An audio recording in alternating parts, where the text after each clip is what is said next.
Shalom Bapak Ibu Saudara yang terkasih, puji Tuhan. Walaupun kita masih di rumah beribadah kepada Tuhan, tapi tidak mengurangi sukacita kita. Karena kasih Allah selalu baru setiap hari, rahmatnya selalu baru setiap hari. Mari kita sama-sama bersukacita di dalam Tuhan. Kasih Allah tak berkesudahan, selalu baru setiap hari.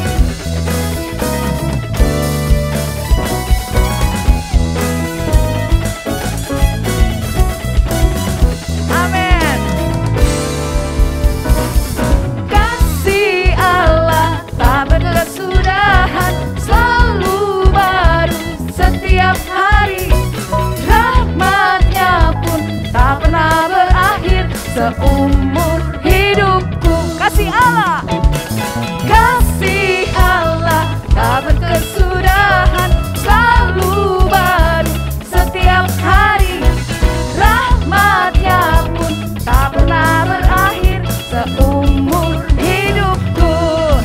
Dengan sukacita bukan menari, dengan sorak-sorai memuji, ku naikkan pujian, haleluya, nyanyi bagi Dia Sang Raja, nyanyi bagi Dia Sang Raja. Yes, kasih Allah tak berkesudahan, selalu baru setiap hari, rahmatnya pun tak pernah berakhir seumur hidup. Dengan sukacita bukan menari, dengan sorak-sorai memuji, ku naikkan pujian, haleluya, nyanyi bagi Dia Sang Raja, nyanyi bagi Dia Sang Raja. Sukacita bukan menari, dengan sorak-sorai memuji, ku naikkan pujian, haleluya, nyanyi bagi Dia Sang Raja, nyanyi bagi Dia Sang Raja. Dengan sukacita bukan menari, dengan sorak-sorai memuji, ku naikkan pujian, haleluya, nyanyi bagi Dia Sang Raja, nyanyi bagi Dia Sang Raja. Amin.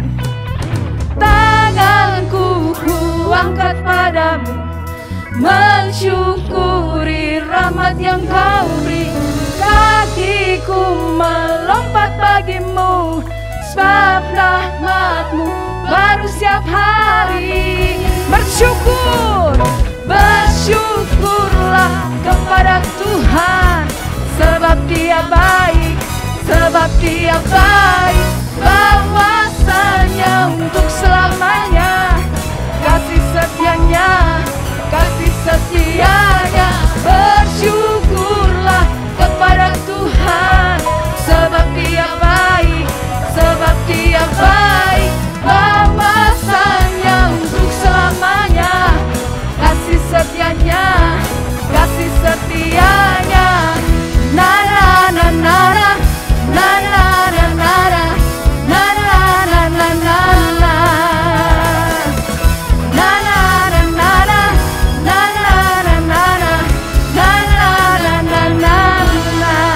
Mari beri sorak-sorai pujian bagi Raja di atas segala raja. Haleluya.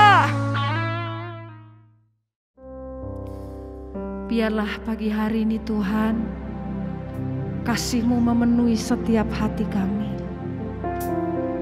Mari bebat setiap hati kami ya Bapa. Biar kasih Allah mengalir, menyembuhkan, memulihkan setiap kami. Kami rindu kasih-Mu menjamah setiap kami dimanapun kami berada Tuhan. Kasih dari surga mengalir. Amin.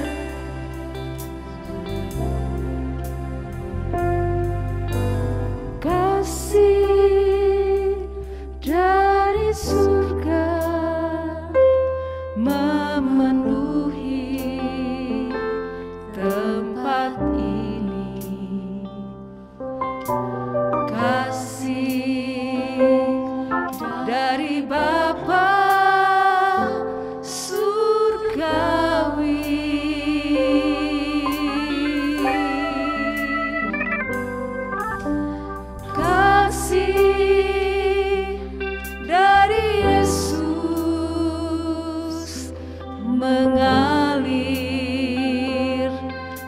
hatiku, membuat damai di hidupku,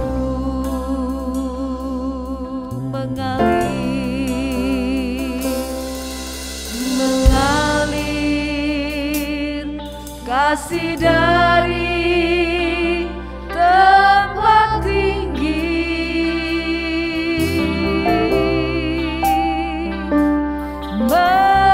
mengalir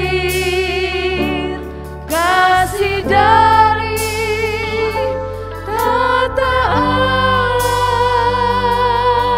Bapa,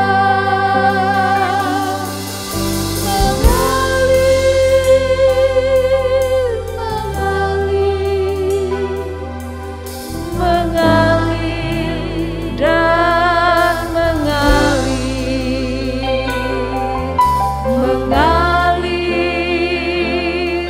memenuhi hidupku. Mari izinkan Tuhan menjamah setiap hati kita, katakan kasih dari surga memenuhi tempat ini. Amin. Kasih dari Bapa surgawi, kasih-Mu, kasih dari Yesus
hamba mengizinkan kasih-Mu mengalir dalam setiap hati kami Tuhan. Kasih-Mu yang membebat setiap hati kami Bapa. Haleluya.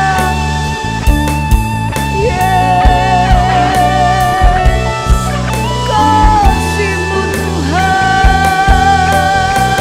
kasih-Mu yang memulihkan,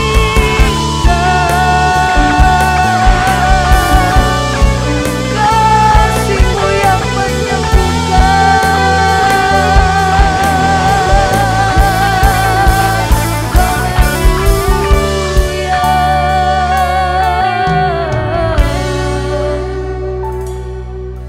Kami mengizinkan kasih-Mu mengalir dalam setiap hati kami ya Tuhan. Yes Lord. Amin.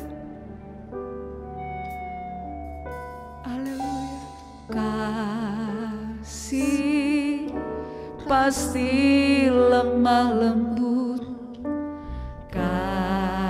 kasih pasti memaafkan,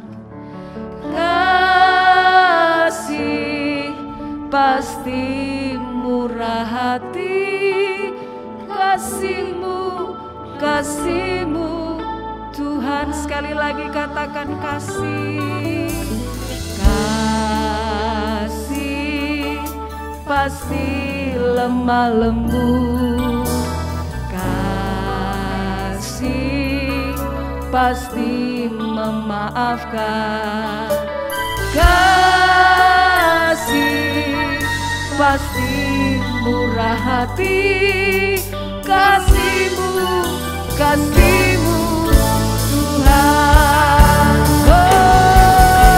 Ajarilah kami ajarilah kami saling mengampuni, ajarilah kami kasih-Mu ya Tuhan, kasih-Mu kudus tiada batasnya. Mari izinkan kasih Tuhan mengalir. Haleluya.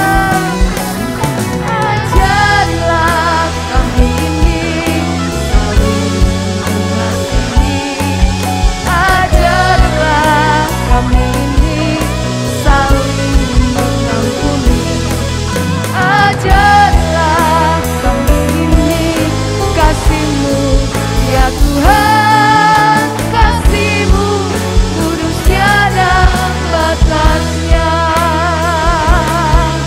kasih-Mu kudus tiada batasnya, kasih-Mu kudus tiada batasnya.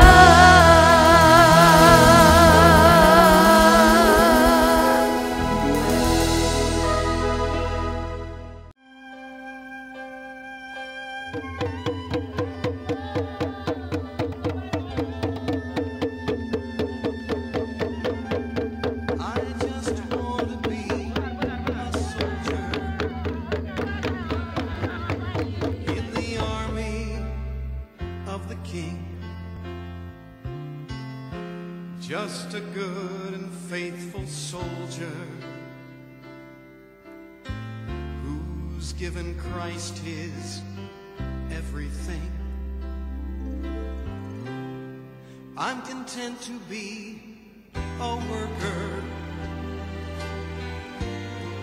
in the vineyard of the Lord,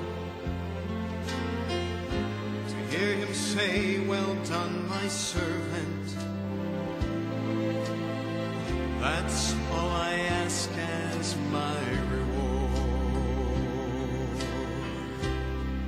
I don't want to be a superstar seeking fortune or fame. I am richer than this world by far. Just pray one prayer in Jesus' name. I would rather be a doorman in the household of the Lord than to be that wealthy poor man who sold his soul and bought the world to live a simple life for Jesus. That's all I ask and all I need. To reap a harvest if He pleases, or be the one who plants the seed. I don't want to be a superstar seeking fortune or fame. I am Richard. Di depan Pak Irwan. Pak Irwan bisa nengok. Pak Irwan bisa nengok ke belakang, lihat. Kepot-kepot, tak? Tomorrow, don't cry for me when I am gone. Don't lay me down with words of sorrow. Mantap. Kami tidak lewat jalur laut, saudara, karena air pasang dan ribut. Hari ini kami menyusuri Sungai Mentengah untuk menuju daratan dan dari sana melanjutkan dengan mobil. Shalom. Terima kasih buat dukungan doa saudara. Tuhan Yesus memberkati. I'm just a soldier going home.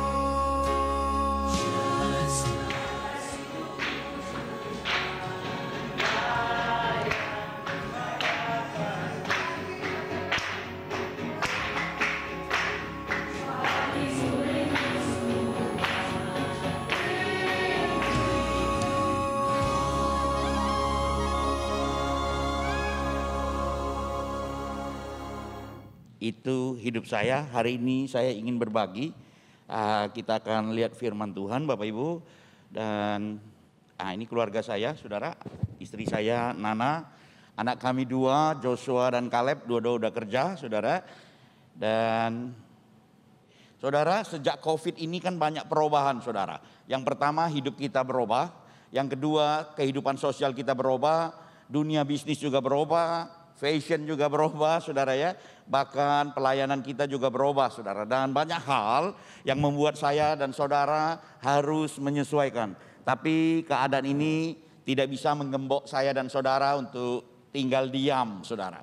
Keadaan kayak apapun tidak akan membuat saya secara pribadi juga untuk diam. Karena yang namanya penginjilan harus terus jalan.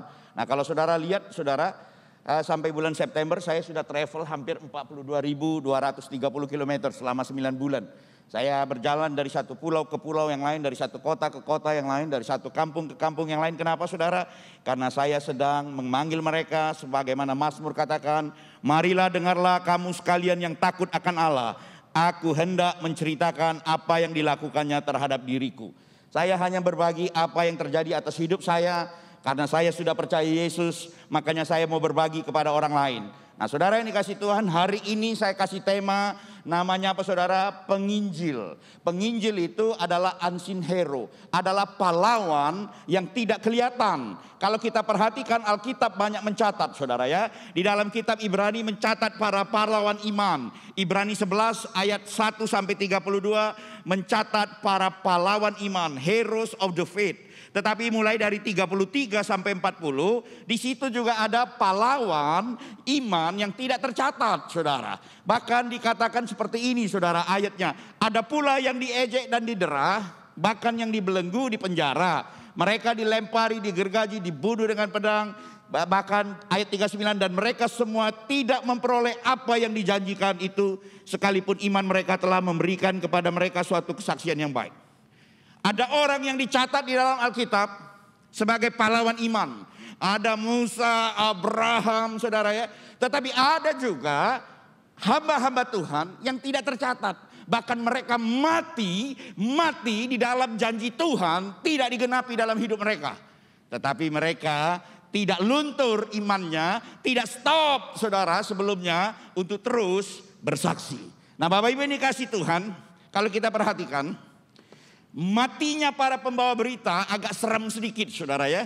Kalau kita lihat Yakobus cas, kepalanya dipotong. Matius cas, dibunuh saudara. Stefanus dilempar sama batu. Bahkan Petrus disalib terbalik.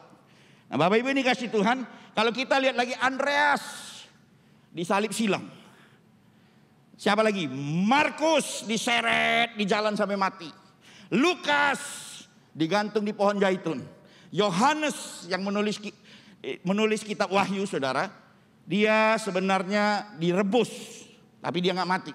Akhirnya dia dibuang ke Pulau Patmos. Bartolomeus hidup-hidup dikulitin. Kalau kita perhatikan nggak ada pembawa berita Injil itu yang matinya hahaha, puji Tuhan, rambut putih, umur panjang, diberkati luar biasa, mati. Hampir semua mereka bayar harga yang mahal. Thomas dicambuk sampai mati di India. Yudas saudara Yesus dipanah sampai mati. Bahkan Matias yang diangkat jadi rasul karena menang undian saudara. Dan kepalanya harus dipotong. Kalau dia tahu dipotong, mungkin dia juga nggak mau jadi rasul saudara. Paulus dipotong juga. Apa yang kita dapat pelajari dalam hal ini saudara? Bahwa semua pembawa berita bayar harganya terlalu mahal. Terus bagaimana dengan saya dan saudara yang sudah menerima Yesus dengan santai, puji Tuhan karena ada yang doakan, ada yang nginjil, ikut ke gereja, terima Yesus, terus kita santai-santai saudara. Bapak Ibu ini kasih Tuhan, Nabi perjanjian lama yang dicatat di dalam perjanjian baru, Yohanes Pembaptis dikatakan begini, di dalam Matius 11. Aku berkata kepadamu, sesungguhnya di antara mereka yang dilahirkan oleh perempuan tidak pernah tampil seorang yang lebih besar daripada Yohanes Pembaptis. Namun yang terkecil dalam kerajaan sorga lebih besar daripadanya. Wah, nasibnya malang betul. Yohanes Pembaptis saudara ya, dikatakan dia yang lebih besar saudara, namun yang terkecil dalam kerajaan sorga lebih besar daripadanya. Padahal dia kepalanya pun sudah dipenggal, dibawa kepada Herodes oleh Herodian punya putri saudara. Karena dia menegur Herodes, haram hukumnya kamu mengambil istri saudaramu. Nah saudara ini kasih Tuhan, terus bagaimana dengan saya dan saudara yang hari-hari ini menikmati kebaikan kemurahan Tuhan? Apakah kita nggak mau bersaksi atau menginjil saudara?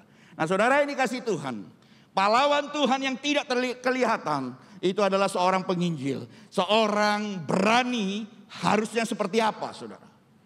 Bapak Ibu ini kasih Tuhan, yang pertama saya percaya yang namanya penginjil itu berani menyatakan kebenaran. Saya ambil contoh aja ya saudara, di kitab Yeremia 38 ayat 8-11 bercerita tentang seorang budak yang kerja di kerajaan namanya Ebed Melek. Mungkin jarang orang khotbahkan saudara ya. Orang Ethiopia yang melayani di istana Raja Zedekia. Ketika situasinya tampak genting bagi Yeremia, seorang pahlawan iman yang tidak dikenal yang percaya kepada Tuhan turun tangan, dan betapa berbedanya hal itu dengan nyawa Yeremia akhirnya diselamatkan. Yeremia sudah difitnah, ditangkap dan dimasukkan ke dalam sumur kering, dan mungkin kelaparan, kedinginan dan tinggal tunggu mati. Tapi tiba-tiba tampil seorang anak muda, pembantu rumah tangga, namanya Ebed Melek. Dia berani menghadap raja saudara. Zaman itu kalau menghadap raja kan resikonya berat. Tetapi dia berani bayar harga untuk menyatakan kebenaran. Bapak Ibu ini kasih Tuhan, seorang yang namanya penginjil itu dia pasti berani. Pasti berani. Berani. Kalau saudara menyampaikan firman kebenaran, saudara adalah orang pemberani. Amin. Saudara ini kasih Tuhan, kenapa orang seringkali nggak berani ngomong? Kenapa seringkali orang nggak berani bersaksi, saudara ya? Walaupun dia punya teman dekat, seperti saudara, makan sama-sama, berbisnis sama-sama, cuan sama-sama, dia nggak berani ngomong soal kebenaran, soal firman Tuhan. Seperti air mencerminkan wajah, demikianlah hati manusia mencerminkan manusia itu. Karena seringkali kita ini pakai topeng. Kalau sekarang kita pakai masker untuk keamanan saudara. Sebenarnya kita pakai topeng. Saudara ya, di satu sisi kita tahu kebenaran firman Tuhan. Di satu sisi juga kita tahu bagaimana celah untuk tidak melakukannya dengan benar, saudara. Di satu sisi, saudara, kita main di area abu-abu. Kalau ini menguntungkan aku, oke. Kalau ini tidak menguntungkan aku, maicai, pura-pura nggak tahu, saudara. Nah, Bapak Ibu ini kasih Tuhan, seringkali main di daerah abu-abu pakai topeng inilah yang membuat kita tuh susah untuk bersaksi. Karena kita merasa tertuduh. Waduh, kalau aku mau nyampaikan ini kan hidupku nggak kayak begitu. Bapak Ibu ini kasih Tuhan yang saya hormati, jemaat di siang hari ini, keberanian menyampaikan itu selalu membawa dampak.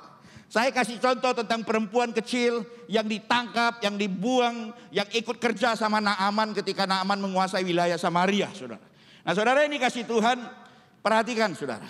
Di dalam 2 Raja-Raja pasal 5 ayat 3 dia bilang begini. Berkatalah gadis itu kepada nyonyanya, sekiranya tuanku menghadap nabi yang di Samaria itu, maka tentulah nabi itu akan menyembuhkan dia dari penyakitnya.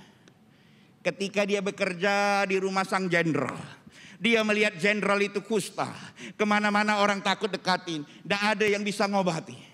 Dan perempuan ini berani ngomong sebagai seorang budak, nyonya, coba ke kampung halamanku sana. Ada seorang nabi, mungkin kalau dia doakan, bapak akan sembuh. Saudara, keberanian inilah yang diperlukan oleh seorang penginjil. Seorang penginjil itu seorang pemberani, kenapa? Karena dia berani bertindak. Kita cek hidup kita ini, saudara. Tahun 2021 ini berapa banyak kita bersaksi, saudara. Berapa banyak kita menginjil. Jangan-jangan kita ini gak pernah menginjil lagi, saudara. Karena dengan alasan COVID pas sudah itu, mulut kan pakai masker jadi gak bisa ngomong.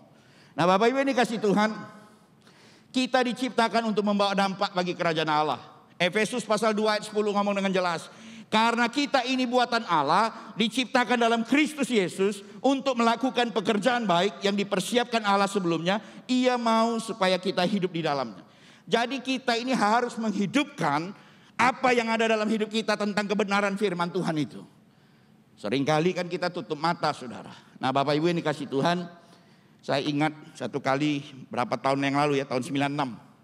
Anak saya itu baru 3 tahun, saudara. Kami pulang Natal dari Batam menuju Jambi. Naik kapal yang model kayak begini, saudara ya. Muatnya 200 lebih orang. Saudara, kami bertiga duduk dekat lorong, dekat pintu. Agak space, agak luas, saudara ya. Duduk. Kapal jalan dengan tenang. 1 jam kemudian kami dihantam ombak, saudara. Orang sudah mulai muntah-muntah, ombak besar. Karena Desember angin utara, saudara. Dan tiba-tiba bras, itu kaca sebelah kanan tempat duduk kami itu pecah, saudara ya. Wuss, air masuk semua. Orang sudah mulai berteriak, saudara. Mereka memanggil-manggil Tuhan mereka. Ada yang keluarkan jimat, terus hati saya berdebar-debar. Berdebar-debar bukan takut, saudara. Berdebar-debar kayaknya saya ini gak tahan mau ngomong. Karena saya sudah lihat orang ketakutan. Biasanya kalau orang ketakutan, paling enak diajak doa. Paling enak disaksikan tentang keberanian, tentang keselamatan. Oh, tapi saya gak berani, saudara. Saya tanya Tuhan, kayaknya belum siap ini. Tuhan belum siap. Kalau Tuhan mau saya bersaksi, tolong pecahkan kaca sebelah kiri. Kira-kira gitu, saudara. Jadi saya minta tanda yang kedua. Tapi saya sudah ngomong sama istri saya, kayaknya Tuhan mau aku, Roh Kudus gerakkan aku untuk bersaksi nih, Mami. Istri saya ngomong pelan, kamu hati-hati loh, orang dalam keadaan ketakutan ini. Nanti kira-kira nanti kau dibuang ke laut kayak Yunus. Saudara ini kasih Tuhan, saya bergumul dan tiba-tiba kaca sebelahnya pecah lagi, saudara. Duas. Kali ini orang berhamburan dari atas turun, dari bawah naik. Semua cari pelampung, saudara. Semua pegang pelampung. Dan saya juga berdiri. Saya ingat sama istri, Mami kamu ingat. Pelampung cuma 2. Kamu 1 pakai dulu, 1 kasih ke Joshua. Terus istri saya tanya, tapi kamu papi. Oh, saya kayak pria sejati betul. Aku, kamu tenang. Yang penting kamu sama anak dulu ada pelampung. Wah, kayaknya mantap betul calon mantu yang kayak gitu, saudara. Terus kamu papi, saya bisik, kamu gak usah takut aku bisa ambil punya orang, kira-kira gitu, saudara. Nah, saudara ini kasih Tuhan, tapi saya lupa. Tadi minta tanda Tuhan, pecahkan sebelah kiri supaya saya ini tanda itu. Gak berani, saudara. Saya gak berani. Wah, bergumul lagi. Tuhan, kasih tanda sekali lagi, pecahkan kaca yang ketiga. Saya akan ngomong. Kapalnya goyang kiri, goyang kanan, melewat. Wah, jalannya pelan. Wah, saya bilang. Ternyata Tuhan gak mau saya bersaksi. Tapi itu sebenarnya excuse, saudara. Saya menuduh diri saya sendiri. Saya bergumul sampai bertahun-tahun. Sampai tahun 2002. Ketika saya ikut dalam satu pertemuan penginjilan. Saya membaca sebuah buku, saudara. Sebuah kesaksian yang sangat luar biasa. Saudara, bercerita tentang a true story from the Titanic. Cerita sebenarnya kebenaran tentang tenggelamnya kapal Titanic. Di dalam kapal itu ada seorang hamba Tuhan namanya John Harper dan putrinya Christina atau dipanggil Nana, saudara. Mereka sedang dalam perjalanan dari London menuju New York untuk pelayanan minggu. Dan ketika kapal itu diluncurkan, pemilik kapal berdiri dengan bangga, dengan arogannya berkata, kapal ini tidak mungkin tenggelam. Bahkan Tuhan pun tidak bisa menenggelamkan kapal ini.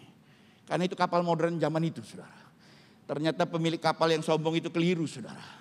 Kapal itu menabrak gunung es, saudara. Dikatakan 1.595 orang mati. Dan hanya selamat 745 orang. Tetapi yang cerita yang menarik adalah tentang John Harper. Ternyata dia nggak panik. Dia nggak buru-buru kayak yang lain, saudara.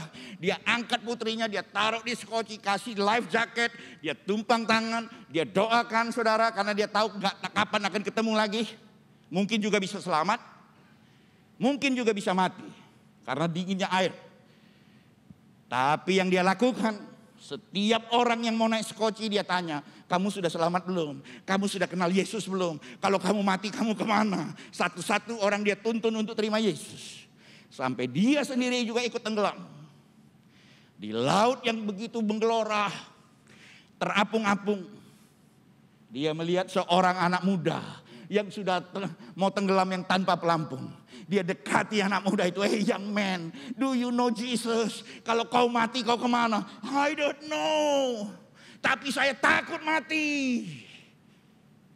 Saudara, jaket pelampungnya kau pakai ini anak muda. Kalau aku mati, aku tahu kemana aku pergi. Tapi kamu belum tahu. Sekarang saya kasih tahu. Dia tuntun anak muda itu terima Yesus. Dan anak muda itu melihat John Harper hilang di telan gelombang. Anak muda inilah yang menulis buku kesaksian The Titanic Last Hero. Pahlawan Titanic yang terakhir. Di tengah hidup dan mati di dalam laut yang dingin menggelegar. Aku tanpa harapan. Aku masih bisa mendengar Injil dikabarkan di tengah laut yang begitu gelap dan dingin. Bapak Ibu, bagaimana dengan kita sekarang? Duduk di kursi yang nyaman, gedung yang mantap, AC yang luar biasa, khotbah yang bagus. Bagaimana dengan kita? Harusnya kita bersaksi lebih banyak daripada mereka yang seperti itu. Bukankah firman Tuhan katakan 2 Timotius 4 ayat 2, beritakanlah firman itu, siap sedialah baik atau tidak baik waktunya. Kita waktu baik sekalipun kita nggak memberitakan Injil. Saudara, ini kasih Tuhan. Sebenarnya memberitakan Injil itu kan hanya sederhana. Yang pertama kita saksikan siapa nama Tuhan kita. Yang kedua kita saksikan kasih kemurahan Tuhan atas hidup kita. Yang ketiga kita saksikan kuasa Tuhan. Kita nggak perlu bertele-tele, saudara. Daud ketika dia mau mati dia ingat betul. Dia panggil anaknya Salomo. Kemarilah di dalam satu tawarik, kenallah Allah yang disembah oleh bapakmu. Makanya Hosea pasal 4 ayat 6 bilang apa? Umatku celaka karena tidak mengenal aku. Kita hanya sekedar tahu, tapi kita tidak pernah kenal akan Tuhan. Saudara, ini kasih Tuhan, biarlah tugas ini hari-hari ini mulai kembali diingatkan Tuhan. Biarlah setiap saya dan saudara mau pergi bersaksi. Amin. Nah saudara, ini kasih Tuhan. Sebagaimana firman Tuhan di dalam Matius bilang begini. Kamu adalah garam dunia. Jika garam itu menjadi tawar, dengan apakah ia diasinkan? Tidak ada lagi gunanya selain dibuang dan diinjak orang. Betul, saudara. You are the salt of the earth and you are the light of the world. Saudara, kamu garam di bumi, kamu adalah terang dunia. Kapasitas kita ini besar, tapi kita selalu yang mengecilkannya, saudara. Saudara adalah garam, dikata garam di bumi dan terang untuk dunia. Bapak Ibu, ini kasih Tuhan. Tahukah setiap kita bahwa garam itu sangat berharga. Saudara, selain untuk bumbu masak, membawa rasa, untuk melindungi dari binatang liar. Saudara, garam mula-mula dipakai adalah sesuatu yang mahal di zaman Romawi, menjadi alat bayar dan upah tentara. Makanya nama gaji dalam bahasa Inggris disebut salary, yang artinya upah garam. Dulu orang bayar gaji itu pakai garam, saudara. Makanya garam itu sangat berharga. Dan tahukah saudara, proses buat garam itu adalah laut dikeringkan, air dikeringkan, dijemur, dikerok, dikumpulkan, saudara. Itu garam laut. Kalau garam gunung dihancurkan, dipotong-potong, digiling, baru bisa jadi garam dapur. Garam gunung yang jadi garam dapur. Artinya apa, saudara? Proses hidup saya dan saudara ini kan panjang. Latar belakang yang berbeda, pendidikan yang berbeda, tapi kita semua boleh kenal Yesus karena kemurahan Tuhan. Kita diproses sedemikian rupa, mungkin dari sakit penyakit, dari rumah tangga, dari hutang piutang, dari pergumulan demi pergumulan, dan jadilah kita seperti sekarang apa adanya. Tapi sayangnya seringkali kita nggak lakukan apa-apa, saudara. Padahal hidup kita adalah kesaksian buat banyak orang. Amin, saudaraku. Bapak Ibu yang dikasih Tuhan, satu kali kami ada di Korea Utara, saudara. Saya pikir masuk Korea Utara itu seperti dalam film-film Rambo gitu ya, saudara ya. Begini, ternyata betul, saudara. Kami nggak tahu bagaimana bisa mendapatkan visa, tapi ada jalan untuk masuk ke Korea Utara. Itu visanya, saudara ya. Dan kami dikumpulkan, masuk dari Beijing. Kami kumpullah kami 1 hari di hotel, saudara, ditentukan. Saya pikir orangnya tinggal di hotel itu, dan saya pikir kantornya di hotel itu. Ternyata tidak, saudara, kami cuma pakai lobi hotel aja untuk dia kasih kami pengarahan. Kami pikir hebat juga orang ini, kasih alamat ini, tapi untuk berkumpul, tapi dia nggak tinggal di situ, saudara. Orang Barat kerja sama orang Cina, sama orang Korea, ngomong atur, nanti kamu sampai ke perbatasan, si ini yang jemput, tapi kamu harus tunggu, dia akan datang jam sekian. Jadi kami ikutin, saudara. Dan ternyata betul, saya masih ingat saya ngomong sama istri saya. Kalau nanti aku masuk Korea Utara, 1 minggu gak keluar, kau tolong telepon ya. Telepon kemana papi? Nggak tahu lah, telepon kemana aja lah, kasih tahu suami gak pulang-pulang. Saudara ini kasih Tuhan, ternyata ketika kami masuk, saudara, kami tentu banyak doa dan puasa juga, saudara ya. Karena saya pikir waktu itu kami masuk, ini Korea Utara ini sudah mau tumbang ini. Karena orang Korea Selatan sudah mendoakan hampir 1 tahun dan akan berakhir Oktober. 2000, waktu kami masuk itu 2018. Jadi kami masuk Novembernya, saudara. Oktober dan November. Jadi sebelum doa itu berakhir, kita masuk dulu nih. Mana tahu tumbang, kita bisa tahu apa yang mau kita lakukan. Saudara, kami masuk, saudara. Setiap 2 jam kami diperiksa, diketok kamar. Turun, yuk turun, periksa. Bawa ini, buk, saudara ya. USB diperiksa, semua diperiksa. Kami nggak cuma kamera 1. Karena jadi saudara hampir berapa jam satu-satu diperiksa. Nggak sekaligus. Singkat cerita sampailah kami. Waktu kami sudah sampai, saudara, langsung signal semua hilang. Paspor diambil, semua diambil, kami dikawal kemana-mana, saudara. Dikasih tempat tinggal 10 meter dari sini, kamu tak boleh keluar. Jadi kami pun bingung juga, nggak tahu mau buat apa. Minta izin, dibawalah jalan, kami tetap dikawal bertiga. Nah, saudara ini kasih Tuhan, di situ bahkan beras pun sekali, saudara, orang panen beras pun punya milik negara, saudara. Setiap pagi kami lihat orang pergi kerja itu kan jalan kaki. Setiap lewat kantor distrik itu ada drum band.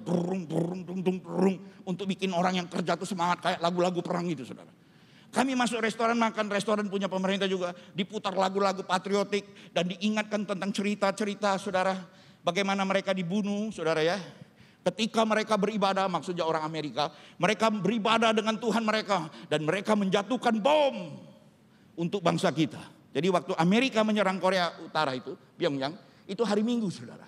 Jadi itu diulang-ulang untuk menimbulkan kebencian. Nah, Bapak Ibu ini kasih Tuhan, kan sudah 2-3 hari ini. Terus masa kita kayak begini terus? Setiap lewat patung yang tinggi besar, 2 patung, semua harus hormat. Kami menghindar hal-hal gitu. Karena jumlah patung hampir 40.000 di seluruh pelosok Korea Utara itu.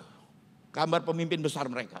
Agama yang mereka anut namanya Juche, sebenarnya ideologi mereka sendiri. Nah, saudara ini kasih Tuhan, kami bilang ini kok sudah sampai 2-3 hari nggak ngomong soal Yesus.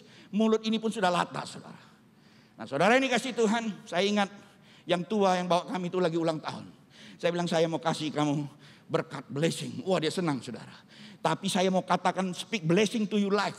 Saya ingin ucapkan kata-kata berkat atas hidupmu. Karena kamu, supaya kamu panjang umur. Supaya kamu sehat. Supaya keluargamu, anak-anakmu semua sehat. Dijauhkan dari kesialan. Dijauhkan dari kemalangan. Supaya selalu ada keberuntungan. Oh, dia semangat. Nah, Bapak Ibu harus tahu. Orang yang mata sipit, kayak kami.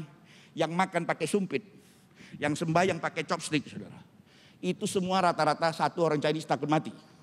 2 takut sial, 3 takut rugi. Sama di mana-mana saudara. Jadi saya bilang saya mau speak blessing. Kamu hanya bilang amin. Dia bilang amin. No. Amen, that means you agree with me. Oh okay. But I speak in Indonesia. Iya, oke. Saudara saya, Tuhan, kami mau anggap ini buah sulung pertama. Firman Tuhan masuk dalam hidupnya dia. Amin. Kau menerima Yesus sebagai Tuhan. Amin. Entah dia ngerti nggak ngerti saudara. Tapi saya berdoa Tuhan rohnya nangkap. Biarlah ini jadi benih kami semua. Pertama di tanah negeri ini. Saudara, sebab Allah memberikan kepada kita bukan roh ketakutan. Melainkan roh yang membangkitkan kekuatan kasih dan ketertiban. Jadi jangan malu bersaksi tentang Tuhan kita. Amin saudaraku. Nah Bapak Ibu ini kasih Tuhan. Bapak Ibu ini kasih Tuhan yang saya hormati. Sama juga satu kali kami ada di Siberia saudara. Ternyata peraturannya sudah berubah waktu kami mendarat. Itu pun kami mengalami mujizat yang gak masuk di akal. Kalau untuk turis cepat keluar visanya. Tapi untuk pelayanan makan waktu berbulan-bulan. Dan ketika kami sudah sampai ke Korea Selatan. Mau lanjut pesawat kami terus dia bilang gini. I'm sorry sir, you cannot fly through this flight. Dia bilang kenapa?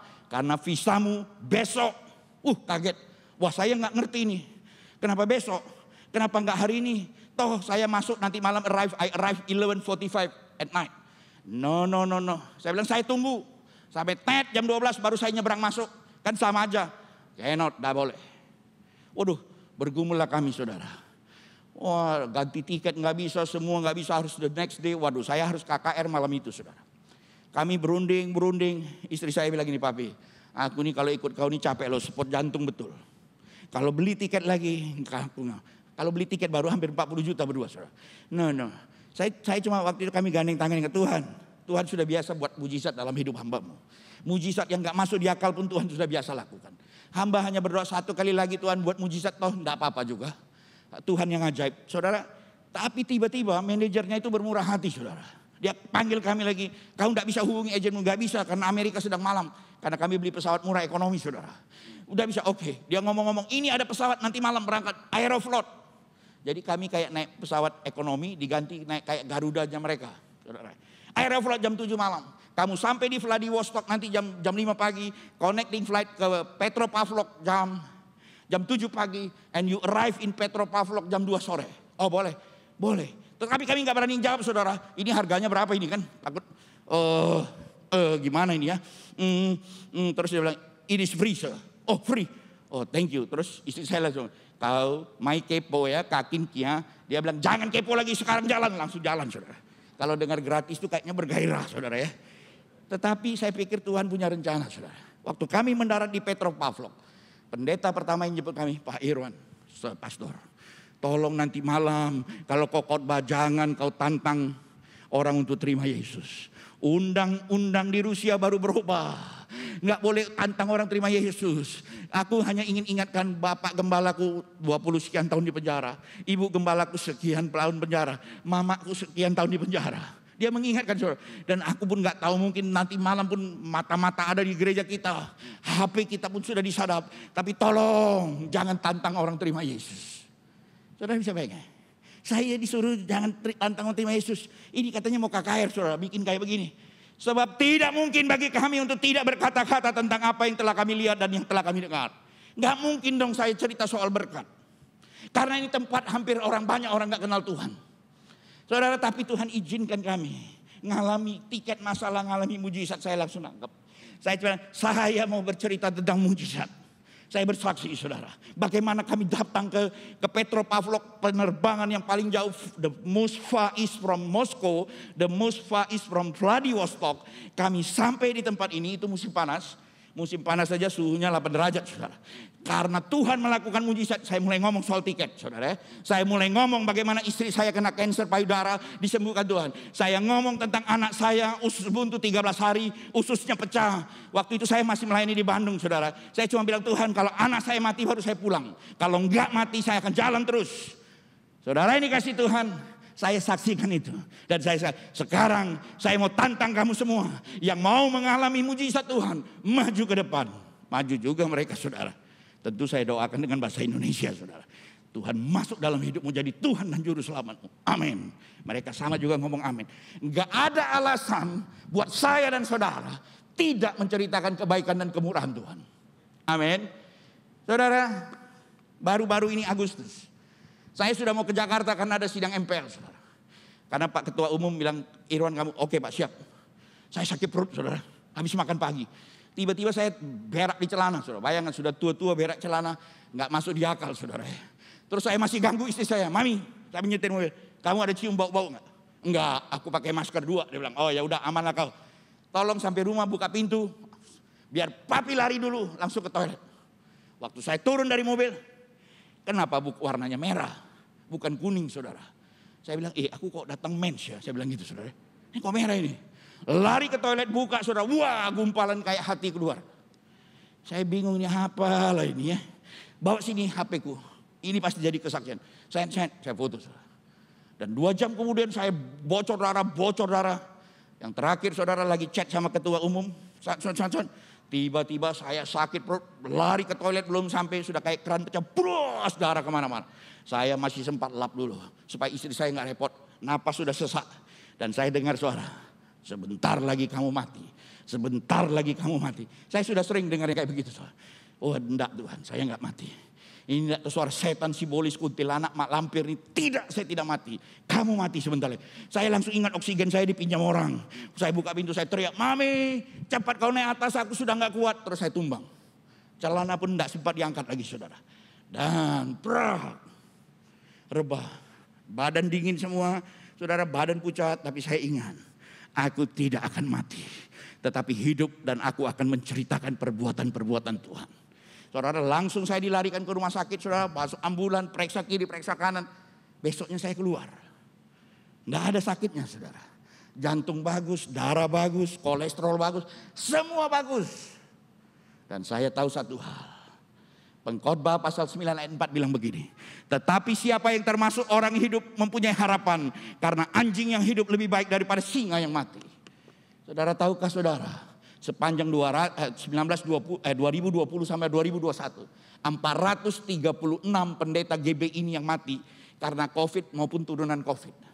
Mereka yang mati, kata firman Tuhan, Filipi 1 ayat 20 sada, Kristus do hangulan diau jalalaban ang hamatian. Bagiku hidup adalah Kristus, mati adalah keuntungan. Mereka sudah untung, sudah ketemu dengan Yesus. Tapi kita yang tinggal, firman Tuhan bilang apa? Yang tinggal masih punya harapan untuk melakukan pekerjaan yang jauh lebih besar. Singa yang mati tidak ada guna. Mau jenderal, mau konglomerat, mau hamba Tuhan. Kalau sudah mati, hanya tinggal dikenang. Tapi kita yang masih hidup, masih bisa melakukan perkara-perkara yang besar. Makanya dikatakan apa saudara? Karena anjing yang hidup lebih berharga daripada singa yang mati. Saudara dan saya berharga karena kita masih hidup. Makanya jangan duduk diam. Bapak Ibu ini kasih Tuhan yang saya hormati. Firman Tuhan katakan, mari kita berikan kabar baik untuk semua orang. Contoh Oma ini saudara. Umur 81 tahun, ini tahun kemarin. Saya ketemu dia. Masih mengembalakan, masih perwil, masih bersaksi. Di sini kita nggak ada yang 81 tahun. Jangan-jangan 81 tahun jalan puji Tuhan, doakan saya Pak kalau saya sembuh, saya mau melayani Tuhan. Telat. Selagi saudara masih hidup, mari kita bersaksi. Amin. Saudara ini kasih Tuhan, segala ujung bumi akan mengingatnya dan berbalik kepada Tuhan. Dan segala kaum dari bangsa-bangsa akan sujud menyembah di hadapannya. Sebab Tuhanlah yang mempunyai kerajaan, dialah yang memerintah atas bangsa-bangsa. Bapak Ibu ini kasih Tuhan, ini AI satu ini saya baptis juga. Suaminya sering duduk di depan rumah. Saudara ya, saya lewat kalau mau minum kopi, oi AI, hobo, acek, yaso ailila. Saya suka ngomong, Yesus mengasihimu, Yesus mau kau. Tidak. Satu titik saudara, sakitlah suaminya, hampir 1 tahun. Dan boleh tak panggil Pak Pendeta itu suruh doakan. Saya dipanggil, saya bilang boleh. Acek sakit apa? Badanku gatal-gatal lah. Yaso bisa angkat gatalku nggak? Cuma gatal-gatal. Saya pikir saudara kasih bedak purol, lap-lap sembuh ini. Saya bilang bisa. Tapi sebelum saya doakan saudara, Roh Kudus, kau tantang Bapak tua ini untuk terima Yesus dulu. Umurnya sudah 75, sebentar lagi 76. Saya bilang, Acek harus Siong Siniaso. Acek harus terima Yesus. Tapi saya banyak pai nanti dulu lah. Sekarang buka hati dulu. Tapi saya tidak harus ke gereja. Urusan gereja nanti. Kalau Acek sudah sehat baru pikirkan ke gereja. Sekarang buka hati dulu. Saya. Saudara, saya tuntun dia terima Yesus. Mukanya sukacita, gembiranya luar biasa, saudara. Dan ternyata itu tidak lama. 3 hari kemudian dia masuk ICU, saudara. 4-5 hari di ICU dia mati, saudara. Waktu dia meninggal, menantunya telepon saya. Pak Pendeta, Pak Irwano, ini saya punya laupe ya. Ini papaku kan. Suruh Pak Pendeta angkat, dia punya gatal-gatal loh. Kenapa nyawa sekali angkat oh? Aduh, nyawa sekali angkat, saudara. Singkat cerita saya bilang, Tuhan kasih hamba-Mu hikmat untuk melayani mereka ini. Singkat cerita saudara, saya bercerita itu Tuhan sayang sama mertuamu. Dia tidak kasih izinkan lama-lama di ICU. Kalau lama-lama di ICU dia belum mati, kalian sudah mati dulu bayar oh. Saudara, singkat cerita saudara, keluarga bilang, udahlah Pak, layani bapakku ini secara Kristen. Karena dia orang The Have. Di depannya adalah food court terbuka. Tiap malam kami KKR. Hanya mengingatkan 3 hal. 1, karena orang Chinese itu takut mati. 2, orang Chinese itu takut rugi. 3, orang Chinese itu takut sial. Semua itu kami khotbahkan saudara. Kami simpulkan hanya Yesus yang bisa membuat keuntungan, membuat umurmu panjang, menjauhkan engkau dari rasa malang dan sial, saudara. Dan tiap malam kami tantang terima Yesus. Ini duduk di Pak Pendeta, kau siap kali suruh orang Siong Siniaso. Ini duduk sini, kau tak pernah suruh aku terima Yesus. Oh ya sudah sekalian. Saudara dengar baik-baik. Di luar sana ada banyak orang yang haus dan lapar untuk mendengar kebenaran. Tapi seringkali kita nggak punya keberanian. Makanya saya katakan orang yang memberitakan Injil adalah unseen hero. Pahlawan Tuhan yang tidak kelihatan. Sebagai kesaksian 2 penutup terakhir. Ini Omah juga luar biasa. Waktu dia terima Yesus umur 76 tahun. Dia baru meninggal tahun ini sudah. Dalam usia 87. Berarti udah 11 tahun. Tapi dia hebat. Dia kenal Tuhan dengan cara yang ajaib karena dia dengar. Kami dengar ada ama yang sakit, begini begitu. Kami datang kunjungin dengan tim, doakan dia saudara. Dan singkat cerita dia sembuh. Tapi dia gak mau ke gereja. Sekali gak mau, 2 kali gak mau, 3 kali, 4 kali dia duduk di belakang. Waktu dengar musik, pum, hatinya juga senang. Enak ya kayak disco katanya. Karena anaknya punya hotel, punya segala macam saudara. Singkat cerita, dia terima Yesus. Dan waktu dia terima Yesus saudara tahu dia punya anak 9. Anak angkat 2, 11. Cucunya puluhan. Orang Chinese hanya kumpul 2 kali dalam setahun. Imlek atau Chengbing. Ini kumpul waktu Chengbing, hari sembahyang kubur. Kumpul sembahyang kubur suaminya saudara. Di situ dia mulai kesaksian. Ini adalah sembahyang kubur yang terakhir. Ama tidak akan lakukan lagi. Semua kaget karena pikir dia mau lewat mungkin saudara. Ternyata dia bilang sekarang Ama sudah ikut Yaso. Aku sudah Siong Siniaso. Kalau kalian nanti mau ketemu aku di sorga, semua anak cucu harus percaya Yesus. Kalau tidak, kita tidak akan ketemu. Saudara tahu?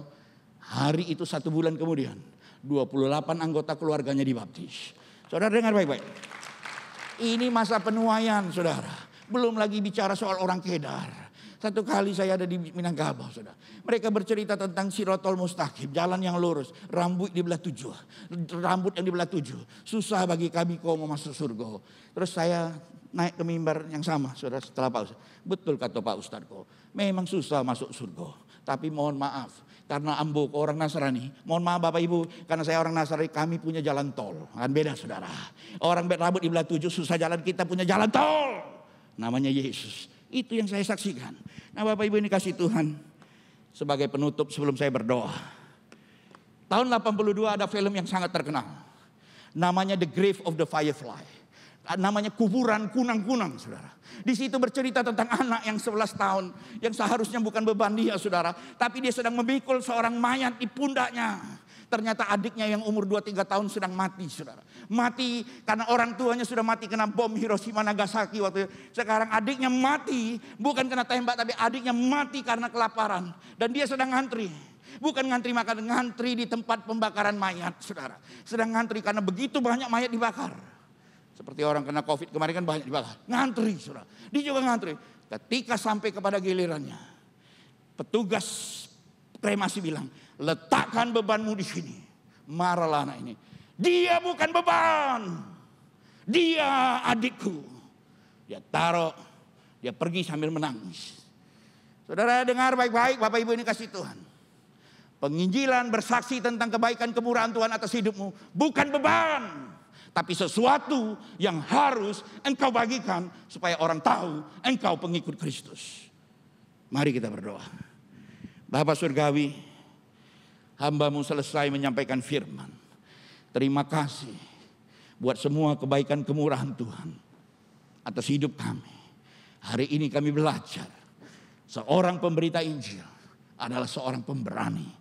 Seorang pemberita Injil adalah unseen hero, pahlawan yang tidak kelihatan. Beri kami keberanian untuk terus menyaksikan kebaikan dan kemurahan Tuhan atas hidup kami. Bapa, Engkau tolong umat-Mu siang hari ini. Apapun yang menjadi pergumulan mereka, Tuhan tolong. Keluarga-keluarga, orang tua, anak, menantu, mertua, usaha, pekerjaan dan pendidikan semua Tuhan campur tangan. Kesehatan Tuhan pulihkan. Yang memerlukan mujizat Tuhan tolong. Materaikan apa yang sudah kami dengar. Jadikan kami pelaku firman Tuhan. Dalam nama Yesus. Haleluya. Amin. Tepuk tangan buat Tuhan kita, saudara. Shalom, Tuhan berkati.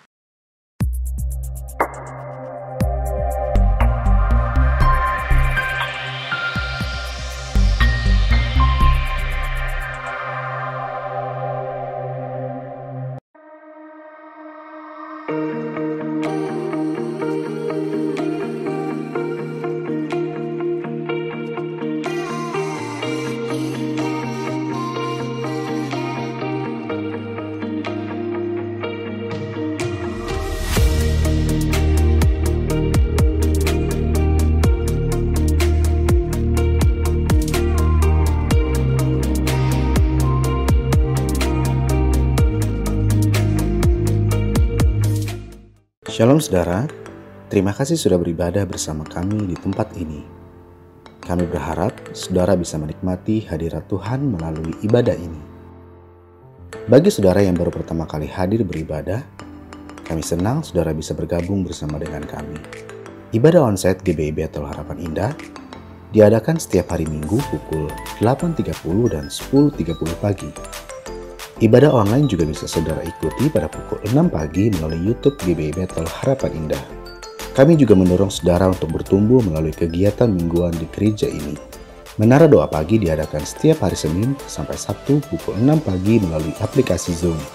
Doa Malam Mujizat diadakan secara onsite setiap hari Kamis minggu kedua, ketiga, dan keempat pukul 19.30 di gereja lantai 2. Konser Doa Malam Mujizat setiap Kamis di minggu terakhir pukul 19.30 waktu Indonesia bagian Barat. Ibadah anak yaitu ibadah Bethel Kids diadakan setiap hari Minggu pukul 8.30 dan 10.30 pagi. Bagi generasi muda, mari ikuti onsite service Bethel Youth dan Bethel Teens yang diadakan setiap hari Sabtu pukul 17.30 atau setengah 6 sore. Bagi saudara kaum dewasa muda, mari ikuti ibadah yang diadakan setiap hari Sabtu pukul 5 sore. Kaum wanita bisa mengikuti Komsel Bethel Women Fellowship setiap hari Sabtu, minggu kedua dan keempat, pukul 11 siang di gereja. Tidak lupa, kami mendorong Anda untuk bertumbuh dalam komunitas dengan bergabung di dalam BCOM, Bethel Community. Kami berdoa, saudara senantiasa bertumbuh dan mengalami pemeliharaan Tuhan. Kami tunggu kedatangan saudara minggu depan. Tuhan Yesus memberkati. Sidang jemaat, mari angkat kedua tangan, siapkan hati dan terimalah berkat dari Tuhan. Tuhan memberkati rumah tanggamu, Tuhan memberkati pekerjaanmu, Tuhan memberkati kesehatanmu, Tuhan memberkati keuanganmu, dan Tuhan memberkati pertumbuhan rohanimu. Sekarang, terimalah berkat daripada Allah Bapa, cinta kasih dalam Tuhan Yesus Kristus, dan melalui persekutuan yang indah dalam kuat kuasa Roh Kudus, tinggal tetap menyertai kita mulai siang hari ini sampai Maranatha. Yesus Kristus datang pada kali yang kedua menjemput kita di awan-awan yang permai. Yang percaya dan sudah diberkati Tuhan, mari katakan bersama, amin. Shalom, Tuhan Yesus memberkati kita semuanya. Tuhan percaya kuasa-Mu sempurna. Saat ku berdoa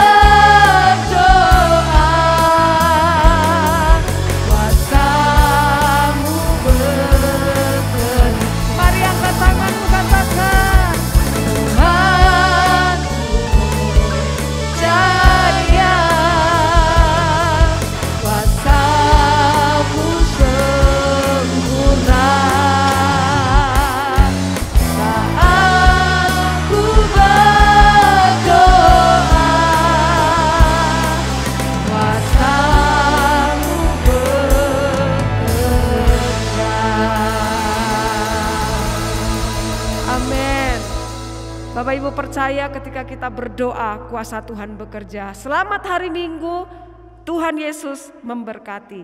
Haleluya.